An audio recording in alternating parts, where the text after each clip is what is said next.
Hola. Hola. Hola. Sí. Hola Pablo, Lobo Couce, el día de Ferrol. ¿Qué valoración hace del partido? Se escaparon 2 puntos al final, ganando en 2 acciones un poco aisladas desde la vuelta del Santa Pertuna.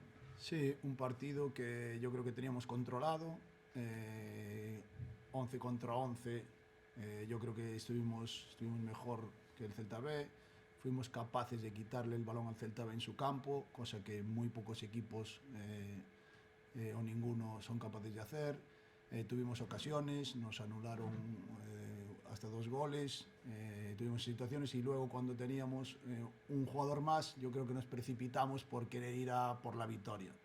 Y ahí en esa transición pues sí que nos cogieron y nos metieron el 2-1. Entonces esa es la valoración. Es una pena porque estábamos yo creo que controlando el partido, teniendo ocasiones y impidiendo que el Celta B tuviese casi ninguna ocasión. Tú, Tomás, saliste muy bien en la segunda parte tras el paso por vestuarios, pero en ese córner perdió, no me acuerdo bien quién la marca, empataron y el equipo se vino abajo un poco mentalmente. Sí, bueno, es normal cuando ves que está siendo superior en un córner, que aún encima sabíamos esa jugada estratégica, que entraban 3 desde la frontal, cuando se quedan intercambiando posiciones, bueno, pues te fastidia un poco más, y entonces hace un poco de mella a nivel psicológico, pero luego, aún así con el empate, fuimos capaces de llegar a área contraria, de tener ocasiones como la que tuvo Pascu, como la de Álvaro Jiménez, y provocar que el rival hiciese tarjetas, ¿no?, amarillas y que se quedase con uno menos. ¿Qué explicación das, Pablo? A xogada do empate, que para mí é clave, non? Porque quizás o empate a balón parado, Sí. co que traballas ti o balón parado, Sí, eso, nunha estrategia defensiva balón parado, claro. que fan ese gol. Yo siempre les digo a los jugadores que contra los filiales hay que tener mucho ojo en el balón parado defensivo, porque son jugadores que golpean muy bien el balón, que tienen muy buena técnica de golpeo, y luego tienen jugadores también que atacan bien el balón con esa calidad, ¿no? Entonces es una pena porque era una jugada que habíamos visto en vídeo, la habíamos analizado, la habíamos trabajado, pero bueno, pues si eres capaz de poner bien el balón y rematar bien y ese timing, pues a veces pues pueden pasar estas cosas. Decías que es un equipo precipitado, pero vendose gañador, crees que tamén afectou sabendo que estaba a tiro do Tenerife, a ponervos liderado? Sí, claro que afectou, todo o entorno, non sabemos o que move o Racing, toda a xente que viña, entonces queríamos adicarlles unha victoria neste campo de primeira división, non? Que tan malos e bons recordos nos trae, non? Entonces eu creo que aí, pois eso, os xogadores nos pedíamoslle calma desde o banquiño porque para non forzar esas situacións e provocar eses contraataques que podían facer. Foi unha xogada pois desgraciada que non nos poden facer, pero bueno, pero prefiro eso, como lle dixen os xogadores, que sea por ambición e por ir a gañar o partido antes que ao revés, ter o control do xogo e non crear ocasións ao rival e non ser quende con un máis ir a pola portería contraria. Mais falo deses 2 erros defensivos, dos 2 goles, que lle faltou o Racing para conseguir, tendo superioridade numérica, para conseguir outro gol cando o Celta queda con menos, porque non fostes capaces en moitos minutos e non fostes capaces de captar oportunidades. Sí, tivemos algunha ocasión, incluso a de Álvaro Peña, que logo pedimos no FVS, non? Que hai unha especie de empurrón que el pode rematar solo. Eu creo que tivemos 2 ou 3 ocasións para poder marcar, incluso Pascu, bueno, ás veces pues, non tes ese acerto cando un equipo eso, se pecha, né, na súa mitad de campo, e faltounos eu creo que non? Ese acerto no último pase e esa finalización. Os 2 goles que lle anulan a Álvaro, como os diches? Non os vemos, non temos as imaxes, entón non pode dicirse se foron ben anulados ou non. Supoño que no FVS tamén o pitar houve outra situación, eso que pitou o árbitro antes, aí non tiña que pitar antes, recoñeceu o erro na xogada de Álvaro Jiménez, porque aí hai que deixar a xogada e logo pitar, non? Como se fai cos foras de xogo. Eso tamén nos penalizou, non? É anecdótico para a túa expulsión? Pois mira, agradezo que me preguntes porque non estaba protestando nada. Es que estaba falando con Alemani, que é íntimo amigo meu, Sí, o delegado. Así que era o que lle explicaba o árbitro cando nos expulsou. Eu estaba dixendo a Mani porque expulsaran a un membro do corpo técnico do Celta B, non sei do corpo técnico, do corpo do departamento de médico, porque me estaba insultando. Entón eu lle dixen a Mani, ti tes que controlar o banquiño visitante, non podes permitir que un membro do outro equipo me este insultando. Era o que lle estaba dicindo, bueno, en alto, pero non estaba falando nin do FBS, nin de que fora penalti ou non. Era o que lle explicábamos Mani e eu, os dous fomos a explicar, pero somos amigos, eu estive 4 anos nesta casa, foi un capitán do Celta B, entonces a min nunca me expulsaron por protestar, e menos de entrenador. Entonces, bueno, pois é unha mágoa porque xa non é por este partido que lle dixen ao árbitro, son os partidos seguintes que me podo perder. Entón, bueno, eu creo que aí, pois, non sei se se poderá rectificar ou non, pero que non se ve ningún momento que eu estive nin mirando a pantalla, nin protestando, senón estaba falando con Mani. El o pode explicar tamén.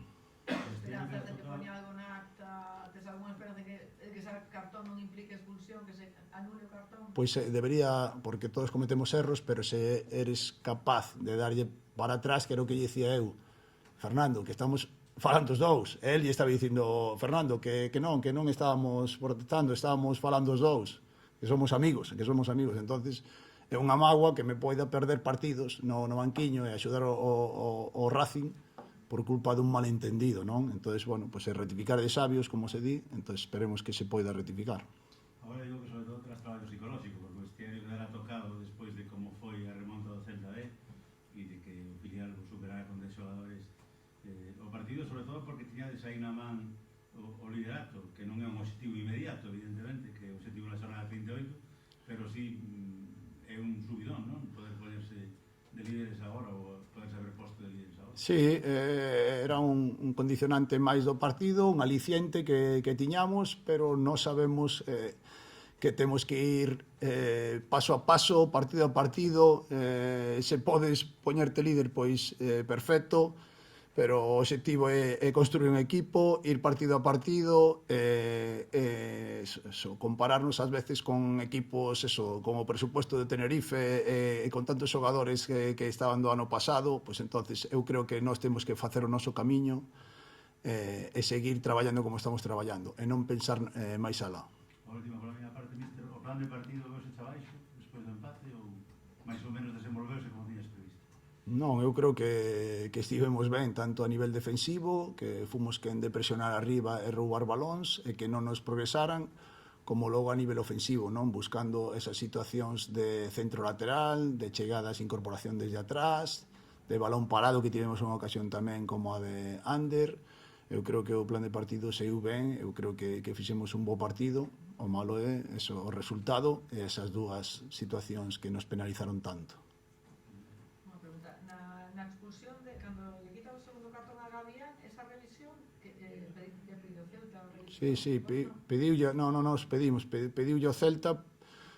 Bueno, é o problema a veces desta ferramenta, que se pide como se fora unha agresión previa dun xogador do Racing. Hai cousas que hai que intentar tamén axudar os árbitros, non? Se ti pides unha agresión, non hai nada. Entonces, bueno, eles pediron unha agresión previa para ver se miraban a revisión e non pitaban o segundo cartón amarelo, non?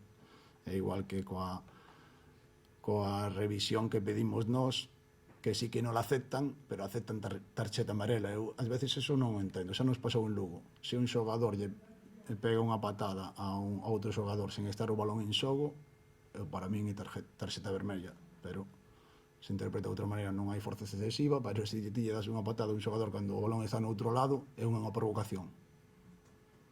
Agora que falas deso, algo que me sorprendeu, non?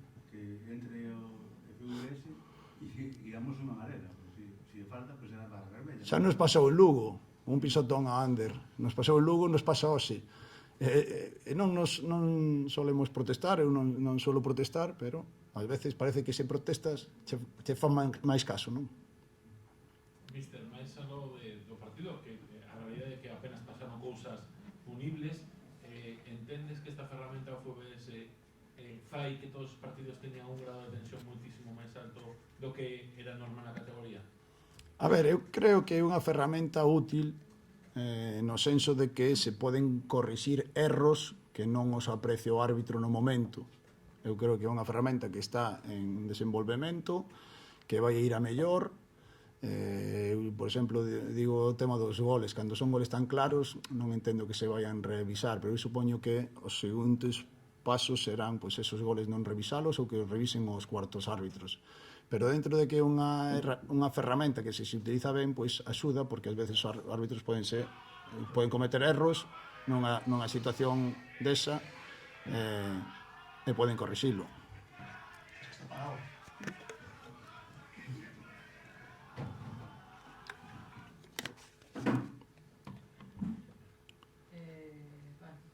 Non, só unha cousa máis. O tema da expulsión, obviamente, tendo en conta que a semana que ven tedes o partido que tedes o Tenerife, afectaríache moito se tes que estar expulsado ou como te condiciona eso, non poder estar de campo na máis do tiro libre. Sí, sobre todo cando é dunha maneira injusta. Se eu estivese protestando ou dixíndome ao árbitro ou ao FVS, pois, bueno, pois tendría que asumilo, pero cando é unha maneira injusta, que as dúas partes estamos de acordo en que non foi eso, incluso eu lle dixen o cuarto árbitro e o Linier, estaban de testigos, de testemunhas, pois sí que me fastidiaría moito, e máis eso, os partidos, non sei se en Langreo me entraría, e contra o Tenerife, que é un rival que vai primeiro na táboa.